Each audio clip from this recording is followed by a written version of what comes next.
Muy buenos días, 11 en punto de la mañana y el día de hoy, ¡tarán! Aquí tenemos un fiel amigo que nos va a ayudar a hablar de nuestro interesante tema del día de hoy. Hoy vamos a abordar el tema de los resonadores. ¿Qué son los resonadores? Seguramente muchos de ustedes se preguntan, algunos tal vez tengan la referencia de que tiene que ver mucho con el volumen que le podemos dar a nuestra voz. Así que para hablar de este tema, hoy me voy a valer de varios instrumentos que nos van a ayudar a que veamos lo que ocurre con el sonido. Muchas veces al hablar de sonido es un poco difícil porque es algo que no podemos ver, podemos escuchar pero no ver. Así que, pues, yo me traje algunos elementos físicos que nos van a ayudar a hablar de este tema.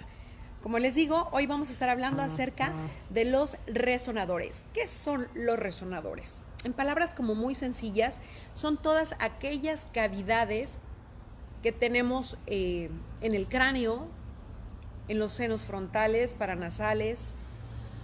Esos son los resonadores. Al hablar de resonadores estamos hablando específicamente de eso, de las cavidades óseas que nos ayudan a que se amplifique el sonido. Es como una especie de bocina. ¿Ok?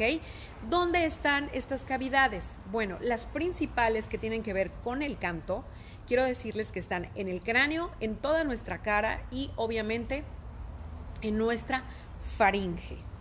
Así que hoy este es el tema porque obviamente al cantar estamos hablando del sonido. Y cuando hablamos de sonido, estamos hablando de una vibración que se propaga, que viaja, ¿sí? En la medida en que nosotros podamos dominar esto, ahí es donde, por ejemplo, en el caso de los cantantes de ópera, que no pueden tener el recurso de un micrófono, conviene mucho saber dónde mandar el aire para que la voz viaje. Y por eso, para cantar ópera se necesita una voz impostada y no una voz blanca, porque obviamente no pueden correr igual. Muy bien. Ahora, al hablar de estos resonadores, yo les decía que son huequitos que tenemos, pero para poder, antes de entrar a eso, vamos a quedar claros con algunos términos que voy a estar utilizando recurrentemente en este video en vivo. Primero, ¿qué es la resonancia? Y la pregunta clásica, ¿es lo mismo resonancia que reverberación? No, ¿verdad? No, evidentemente no es lo mismo resonancia que reverberación. Vamos a decir las diferencias que existen porque sí las hay. Primero, resonancia es la capacidad de vibrar que tiene pues casi la mayoría de los objetos, ¿sí? Es esa capacidad de vibrar, pero no solo eso, sino es la capacidad de que con esa vibración generes una vibración alterna en otro cuerpo, ¿sí? Ahorita lo vamos a ver, porque, insisto, a veces con oírlo como que no queda como muy claro, a veces viéndolo es más fácil. Entonces, eso es la resonancia, ¿sí? La capacidad de vibrar que tiene un objeto y de transmitir esa vibración a otro, que le es similar en la frecuencia. Ahora bien, vamos a hablar acerca de qué es la reverberación. Y fíjense que la reverberación, este es un fenómeno de reflexión, es decir, reflexión es como un rebote, ¿sí? Es el efecto que tiene cuando rebota, por ejemplo, un sonido contra algo y entonces me regresa, ¿sí? Esa es la reverberación, el rebote. Muchos lo podemos conocer como palabras llanas y comunes, como eco. Tú dices, hola, hola, va chocando y entonces se te regresa y entonces ahí hay una reverberación. Entonces vamos a hablar y poner ejemplos. Miren, ¿de qué manera podemos checar la diferencia entre resonancia y reverberación? Por ejemplo, yo ahorita me encuentro en un lugar que estoy en exterior, pero ustedes seguramente están en su casa, en alguna de las habitaciones, y entre más grande esté tu habitación, obvio, vas a notar más la diferencia en cuanto, voy a empezar con la reverberancia o con el eco. Si tú estás en un lugar cerrado, entre más amplio y más alto va a tener mayor reverberación. Entonces tú puedes dar un aplauso, incluso fíjate, a pesar de que estoy en exterior, ¿Sí notan? Y eso que estoy en exterior, insisto, ustedes háganlo en casa y van a notar ese rebote, ese rebote. El rebote es la reverberación. Ahora bien, la diferencia entonces que vamos a tener, también me traje aquí un elemento externo. Fíjense, voy a usar algo que ustedes seguramente cualquiera puede tener en su casa. Yo no encontré uno que estuviera lo suficientemente cóncavo, pero de alguna manera sí me va a servir un poco como concha acústica. Es un vil tazón de cocina. Y entonces, ¿qué vamos a hacer? Fíjense bien. Voy a poner música y va a tener un determinado volumen. Luego lo voy a acercar a la concha acústica y van a ver cómo el sonido cambia. Ahí voy. Vamos a lanzar la música. No sé si la alcancen a oír ustedes.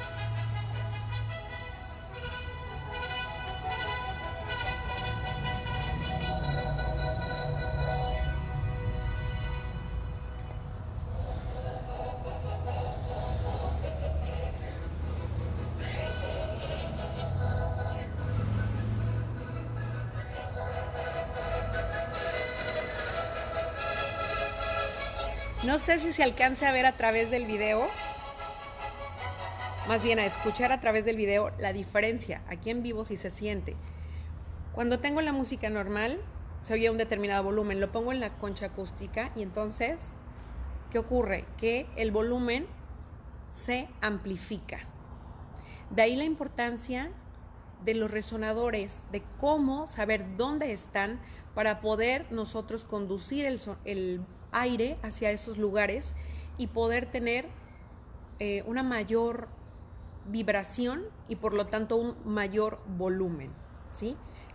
Entonces, ¿nos puede ayudar para aumentar el volumen? Sí, pero insisto, el volumen es algo que lo vas ganando poco a poco y que no es un elemento tan importante, porque si tú no lo sabes usar, el volumen puede jugar en contra tuya. Es decir, si tú no sabes controlar tu intensidad de sonido, a veces puedes caer en el grito y eso, lejos de ser una cualidad, es todo lo contrario, ¿ok? Entonces, no sé si se logró apreciar bien la diferencia, pero si queremos hablar de resonancia, esto es resonancia.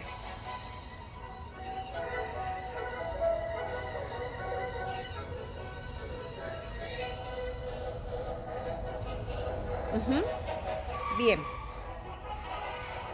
Por eso ustedes a veces ven que cuando es en exterior y no se cuenta con un sistema bueno de microfoneo, lo que hacen es que ponen conchas acústicas como para que el sonido se concentre y luego después se propague. Entonces, esa es una manera de poder ver lo que es la diferencia entre reverberación y resonancia. Ahora bien, fíjense bien. Vamos a continuar hablando acerca de esto y también tengo otro elemento que tengo aquí. Me traje un péndulo. ¿Qué sucede con el sonido? El sonido viaja a través de ondas.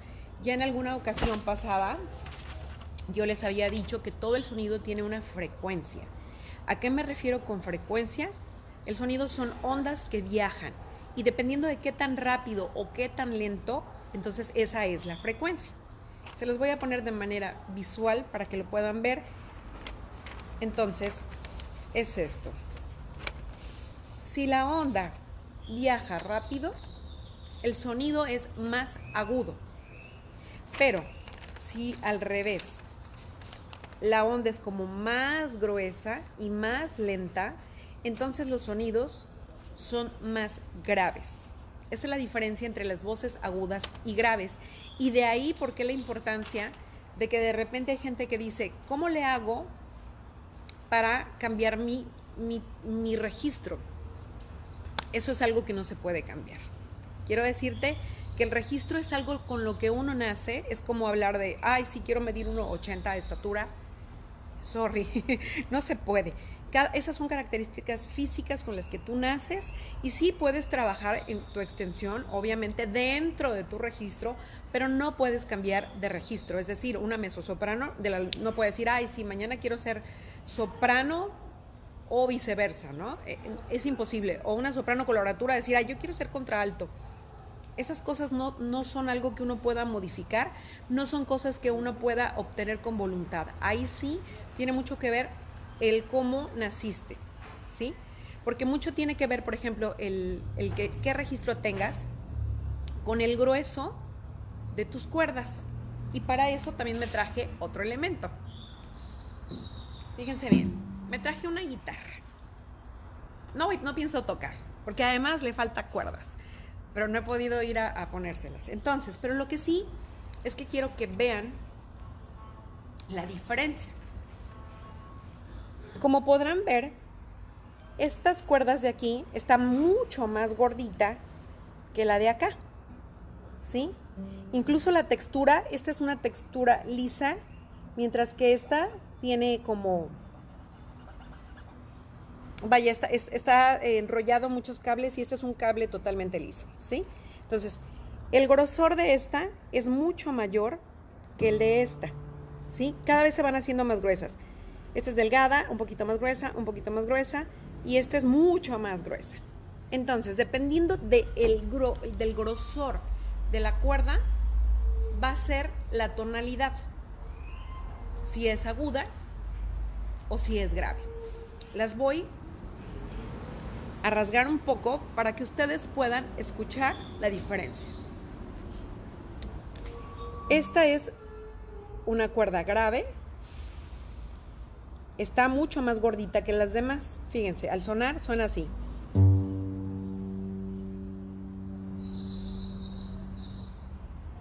Ok, ¿se dieron cuenta cómo cuando le pongo el dedo corto la vibración? Y entonces, ¿qué sucede? Se corta el sonido, ¿cierto? Porque entonces lo que tenemos que tener muy claro es eso. El sonido no es otra cosa más que vibraciones.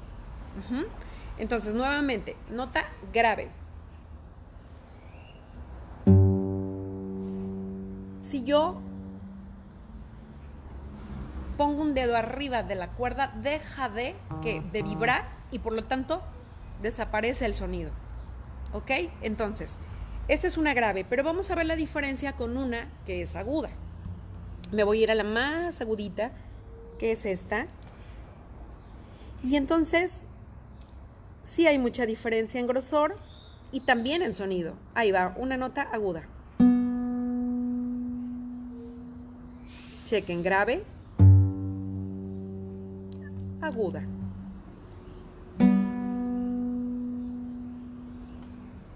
Creo que auditivamente y visualmente es muy fácil poder notar la diferencia que existe dependiendo del grosor de la cuerda.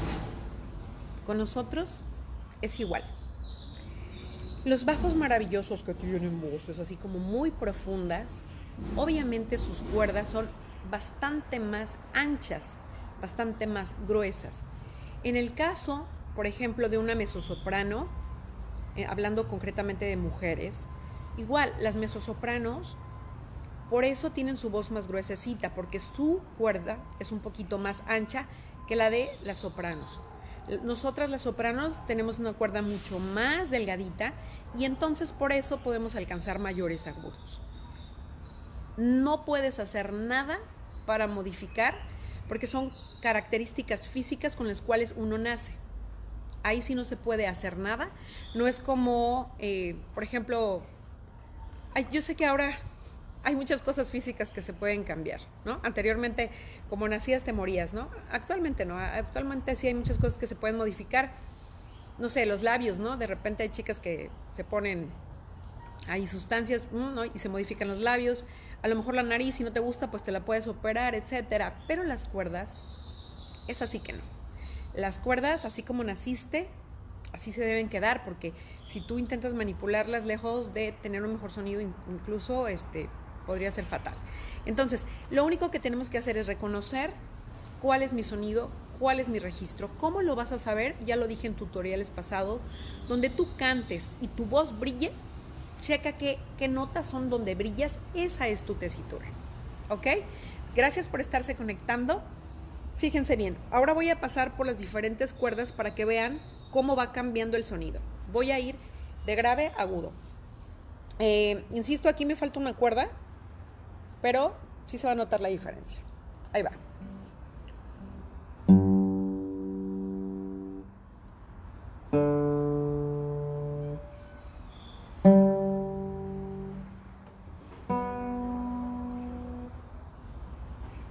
La gran diferencia se nota cuando voy del grave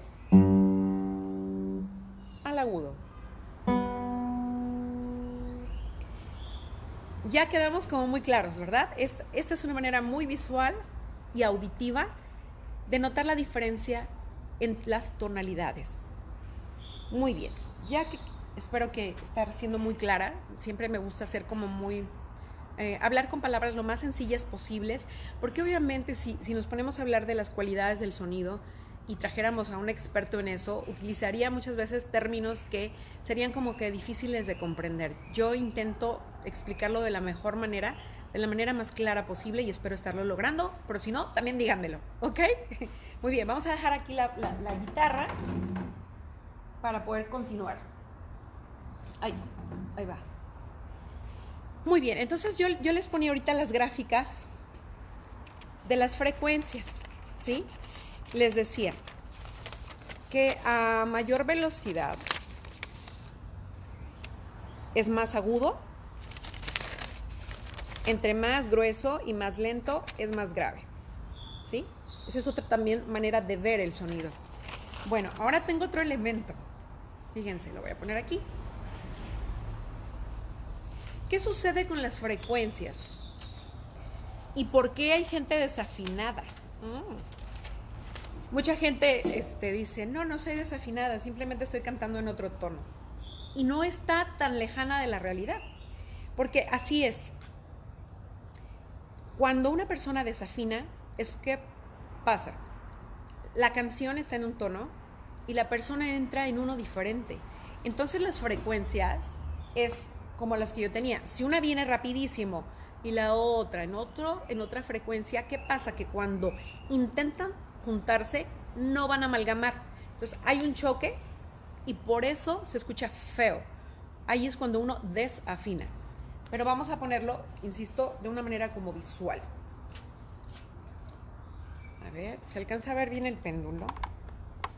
Ahí está. Bueno, este es un péndulo que conseguí. No es uno pro, pero bueno, sirve, ¿no? Sirve como para que vean la diferencia. ¿Dónde está mi amigo que les dije hace rato? Ahí está. ¡Tarán! Mi amigo el abanico. ¿Qué vamos a hacer? Al hablar de frecuencia, yo les decía que es muy importante que si va una frecuencia rápida, la otra sea igual, para que entonces al juntarse no haya choque. O si las dos vienen lentas, igual, se amalgaman y no hay ningún problema. La desafinación viene cuando una frecuencia viene distinta a la otra y entonces hay choque. Muy bien. Si yo, chequen, este péndulo, ¿cómo se mueve? A través de oscilación. Para que esto se pueda dar de manera externa, es decir, que algo que no toque, porque obvio, si yo lo toco y hago así, pues no tiene chiste, ¿ok? Pero algo que no toque físicamente el péndulo, vamos a ver la diferencia. Porque yo les decía que la resonancia es la capacidad de vibrar de un objeto, pero además de transmitir esa vibración a otro objeto. Entonces, no voy a tocar el péndulo. ¿Qué sucede? Un ejemplo de desafinación sería este. El péndulo está tranquilo, ¿sí? Ligeramente se mueve porque hay tantito aire aquí donde estoy, porque insisto, estoy en el exterior. Imagínense que yo quiero, y con violencia a lo loco, quiero moverlo y entonces imprimo mucha fuerza. Chequen lo que va a pasar con el péndulo.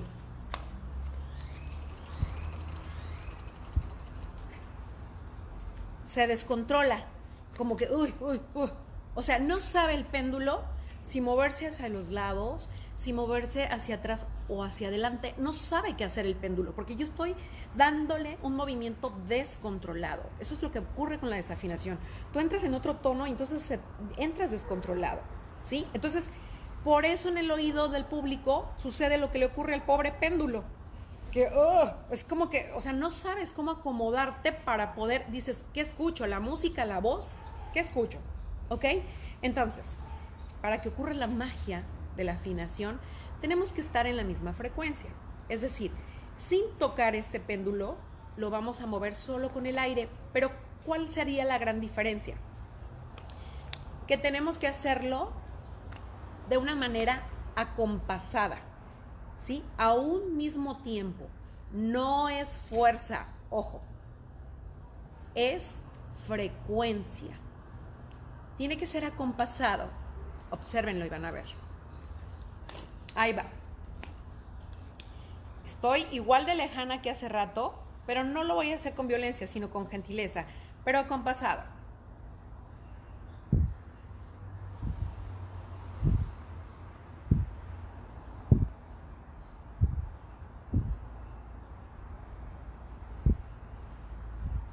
¿Ven?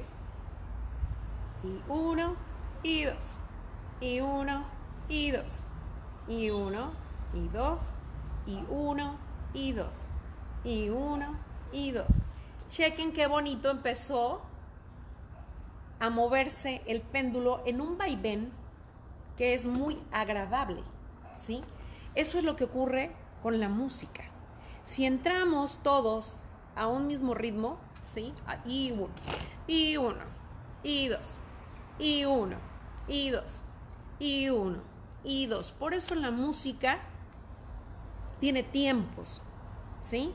Y más cuando se trata de cantar cosas corales o a varias voces, ya a partir de un dueto, ya tienes que amalgamar. Incluso aunque seas solista, tienes que amalgamar con la música. Porque si tú te sales de ese ritmo, ocurre como cuando yo agarré el abanico y a lo loco y con fuerza intenté mover el péndulo, ¿sí? Cuando yo lo hice con fuerza y de manera violenta y sin llevar un compás exacto, el péndulo no sabía para dónde moverse. Cuando lo haces acompasado, baila con una gentileza, con una dulzura, que incluso puede ser hipnótico. No en vano muchos de los que se dedican a hipnotizar utilizan el vaivén de un péndulo, porque te lleva a un estadio de paz y tranquilidad. La música, ¿qué ocurre? La mayoría, digo, salvo algunos géneros como el heavy metal, ¿no? Que ahí sí es otra cosa. Pero bueno, la mayoría de la música lleva tiempos, compases, y eso hace que podamos conectar con emociones muy bonitas.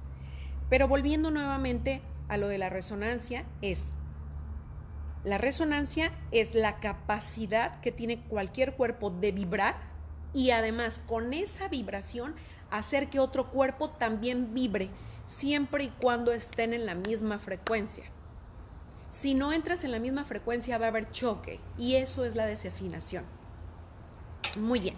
¿Quiénes están conectadas? Vamos a ver. Nancy Montemayor. ¡Hey! Rosy Medina, Francisco Delgado, qué gusto. Eva, bienvenida. Walter Pineda, buenos días. ¿Cómo estás, Walter? Bienvenido. Exactamente. Bien, entonces espero que hasta ahí haya quedado como muy claro diferencias. ¿Qué son los resonadores? Ahora, volviendo a los resonadores, ahí vamos a hablar un poquito. ¿Cuáles son los resonadores principales de una persona? Hay muchos, pero los principales y los importantes para el canto, ahí vamos. El primerito, laringe.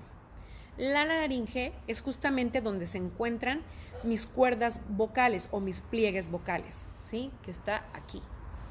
Donde los hombres tienen la manzana de Adán, ahí está la laringe. Entonces, ese es uno de los resonadores que tenemos.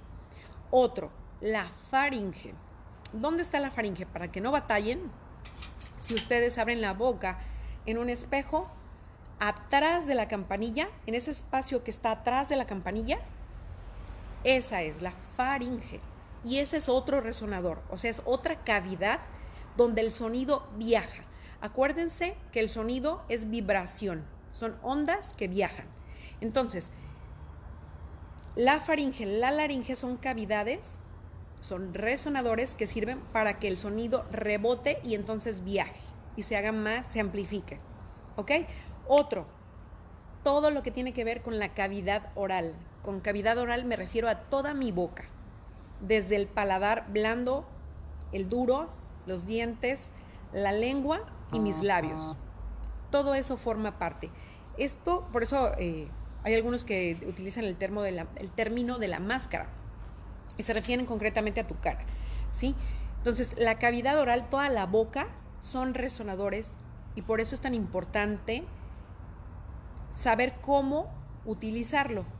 A veces, sobre todo para la gente que es principiante, piensan que para dominar más la resonancia tienen que manipular demasiado la mandíbula, los dientes, etc. Y es todo lo contrario. Normalmente, para que tengas un sonido potente y que viaje, tienes que darle sobre todo amplitud. Lo que tendríamos que aprender mucho es a darle amplitud. A veces con la lengua entorpecemos el que pase el aire. Y entonces, por eso los ejercicios, ¿no? De dar vuelta, que ya por ahí se los recomendé. De dar vuelta hacia un lado y de dar vuelta hacia el otro la lengua para que esté flexible y entonces no obstruya nuestro paso de aire. Bien, ya dije, primero, laringe. Segundo, faringe, que está atrás de la campanilla. Tercero, toda mi cavidad vocal, es decir, toda mi boca. Y después nos vamos a ir a otra que es muy interesante y que tiene que ver con la cavidad nasal. Todo lo que es tu nariz y todos los senos,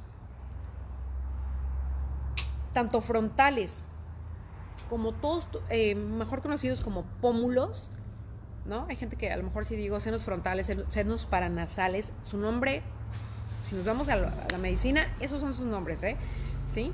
Senos nasales, senos frontales. Pero yo sé que eso a mucha gente como que no le resulta muy normal ni cotidiano. Entonces, si hablamos con palabras como muy comunes, sería toda la frente, todo el cráneo, todos tus pómulos, nariz. Ahí también son resonadores. Ahí también hay muchos huesitos que obviamente tienen muchas cavidades y que entonces nos sirven para amplificar el sonido. Entonces, ya dijimos, luego se los voy a preguntar, a ver si luego me los dicen. Esos son como que los básicos. Por ahí también hay un debate fuerte en cuanto a qué tanto el tórax es una caja de resonancia. Pero como ese siempre ha sido un tema de debate y que incluso entre los mismos científicos no se terminan de poner de acuerdo, yo prefiero dejarlo un poquito de lado y trabajar más con las que tienen que ver principalmente con el canto de una manera súper directa. ¿Ok? Muy bien. Entonces, si ustedes quieren saber cómo le hacen para trabajar los resonadores, hay varios ejercicios. 1, el bostezo. Cuando tú vas a cantar algo, siempre yo les decía, es importante tener como un espacio disponible para que viaje el sonido. Entonces empezamos y literal, como bostezamos en la vida real, tienen que sentir cómo se abre atrás la faringe, donde bostezamos, ahí está la faringe, ¿no? Ese espacio que sientes ahí. Ok, empiezas bostezando. Si bostezas realmente no importa, siempre va a pasar. Que aunque uno lo haga intencional, terminas bostezando realmente.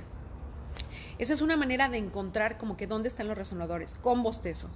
Después, por ejemplo, si quieres empezar a jugar un poco con la nariz, con los resonadores nasales, ¿qué tendrías que hacer? M, N,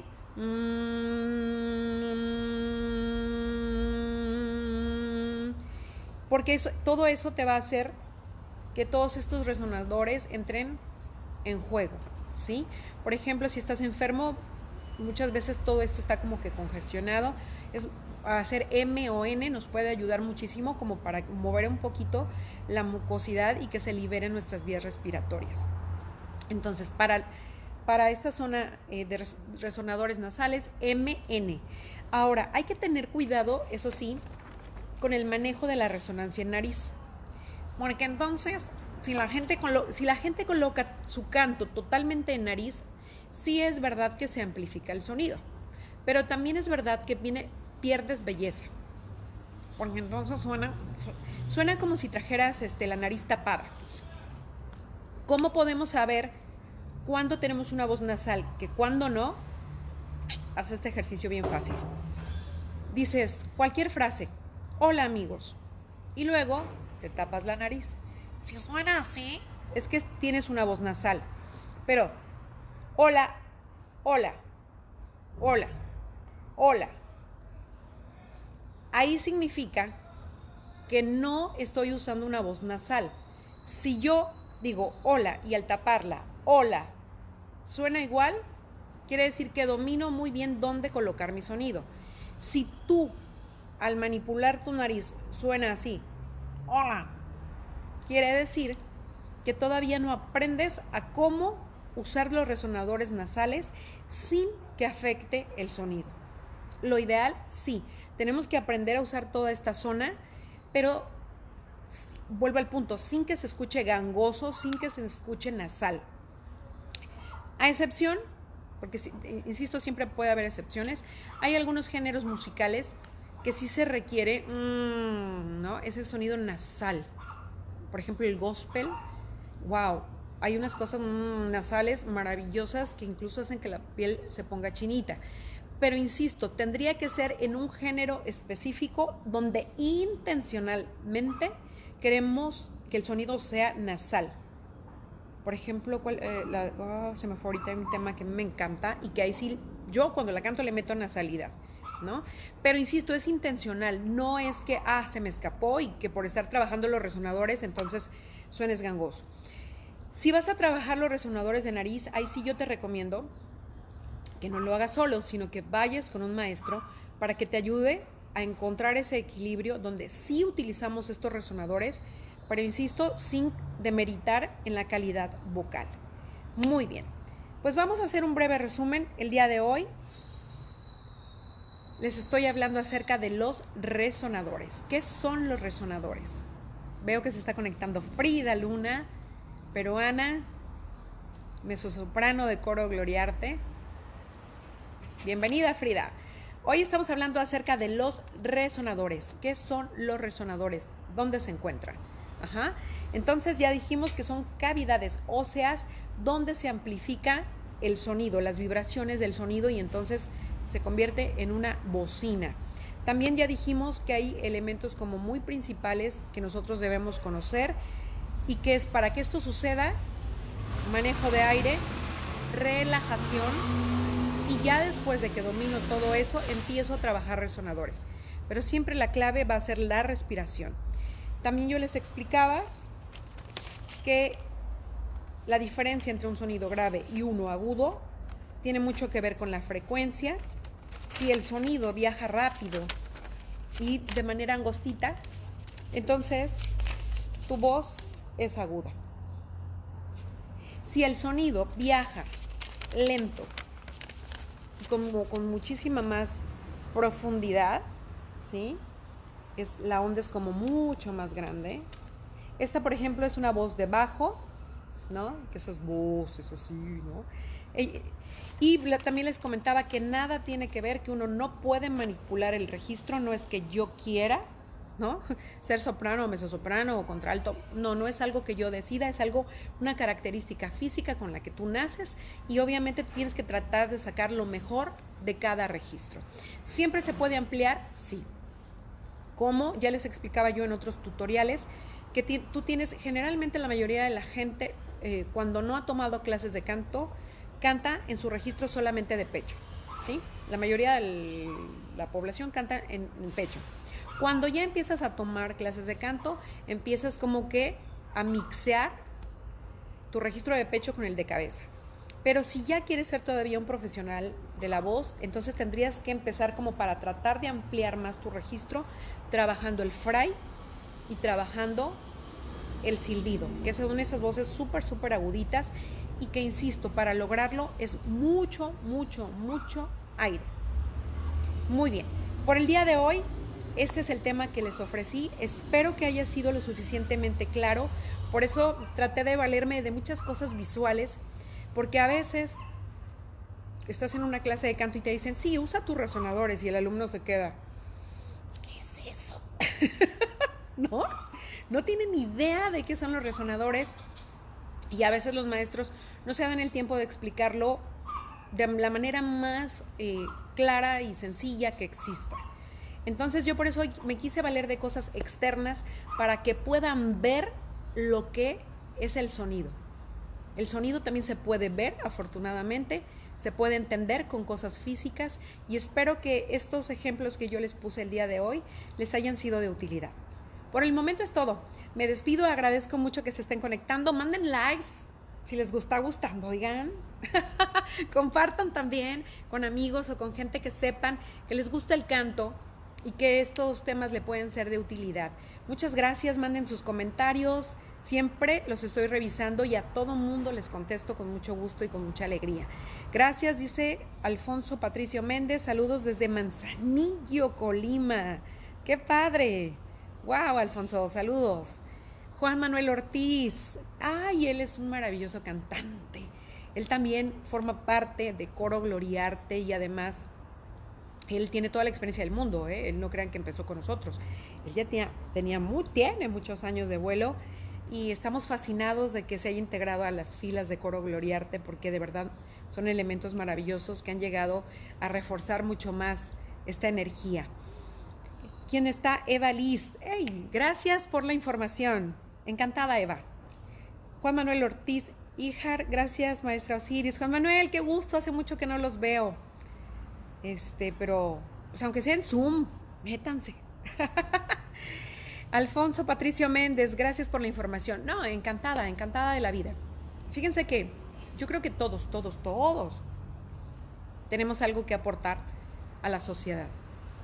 Porque todos a través de la vida hemos ido aprendiendo cosas, algunas a través del estudio, otras de manera empírica, pero creo que ambas maneras de aprender son muy válidas y tienen que ir incluso de la mano. Y cuando tú tienes un conocimiento de lo que sea, de cocina, de medicina, de arquitectura, de lo que sea, todos, entre más sabemos, creo que tenemos más compromiso de compartirlo con los demás. Un conocimiento que se queda enlatado, que no se comparte, no tiene sentido de existir. Acuérdense que cuando uno nace, uno viene a servir a los demás. Yo hace muchos años, cuando trabajaba en radio, había una locutora maravillosa que se llamaba Titina Ruiz. Y ella, siempre antes de despedirse, ella utilizaba una frase que es muy bonita y por eso la voy a traer a colación. Ella decía: el que no nace para servir, no sirve para vivir. Y tenía toda la razón. A veces en el mundo vamos de un modo muy egoísta. Yo, y siempre yo. No. Creo que ahorita tenemos que replantear, y no ahorita, de toda la vida. Es dar. Lo que tengas, dalo, compártelo. Entonces, si tienes conocimiento de algo, sé generoso. Incluso hasta con los propios hijos. A veces hay padres que el niño está batallando con algo de la escuela. No, pero estoy tan ocupado, estoy en tantas cosas, y no se dan el tiempo de acercarse y explicarles de la manera más clara que les sea posible. Yo creo que es tiempo de compartir.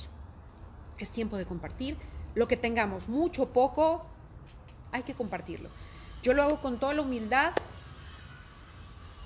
Lo mucho o poco, no sé, los conocimientos que haya adquirido a través de estos años, eso es lo que les estoy compartiendo y espero que les sirvan. Nos vemos, gracias por conectarse, nos vemos mañana, 11 de la mañana.